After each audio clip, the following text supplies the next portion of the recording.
And we are staying with this issue, the crisis at the southern border hitting cities across the U.S. Migrants bussed and dropped off at urban centers, and in Chicago now spilling onto city streets. Right now, 2,300 migrants are living at police departments and airports in that city. Chicago's mayor has a solution, but it's highly controversial. He inked a new $29 million deal with a private security firm to build winterized tent camps. Well, this week we learned more about them. Prefabbed walls and a tent top heated to 72 degrees in the dead of winter. But the Virginia-based company Gardaworld is being criticized over its controversial ties and past, accused of mistreating migrant children at the border and tied to a migrant labor trafficking scheme at U.S. military bases. The allegations prompted Denver to nix their plans with Gardaworld. Well, on Friday, many Chicago city officials and citizens condemning that deal. Take a listen. We keep piecemealing. That's not working. I don't see y'all bringing to the table people who've been doing this for years. Putting them in tents is inhumane. It's the sickest thing I ever heard of in my life. Yeah, emotions running very high. And I do want to bring in Jamil Jaffer now, founder and executive director at the National Security Institute. Jamil, thanks so much for being here.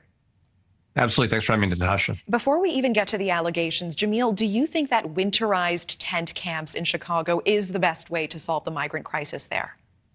Well, you know, Natasha, I lived in Chicago for 3 years, and I can tell you those winters in Chicago can be really brutal. That being said, these camps have been used in the past in winter cities, so they're designed to survive that temperature. The challenge, of course, is today those migrants are not even in those kind of shelters, so they're going to need something better. Whether this is the right answer or not, hard to know. But they definitely need something better than the conditions they're currently staying in Chicago. Let's talk about the allegations. The American Friends Service Committee found that Gardaworld was involved with the mistreatment of migrant children at the border. We see NBC reporting that they are tied to a migrant labor trafficking scheme at U.S. military bases. I know you've been looking at the details of the allegations coming to light now. What specific details stand out to you?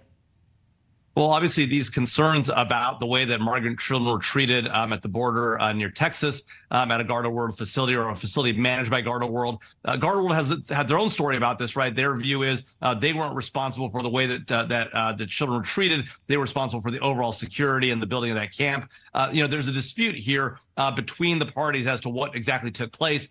These kind of things happen at these kind of facilities. The real challenge, of course, Natasha, as you know, is less about a given facility or a given company. It's about this massive crisis that we have of people crossing the border and the need for states and cities to take care of them. And the challenge these cities and the pressures they're facing and that they're under with this massive migrant population.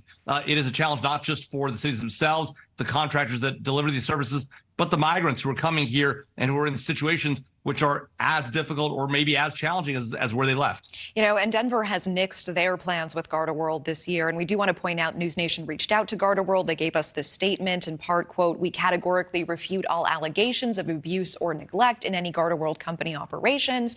We highly value the safety and well-being of the people and communities where we operate."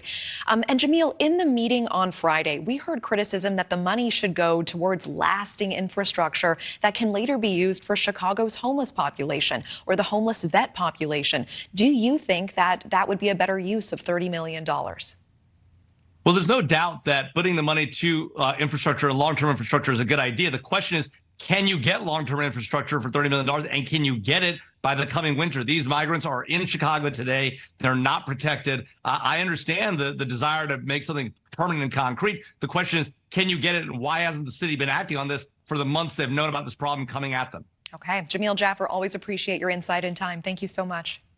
Thanks for having me, Natasha.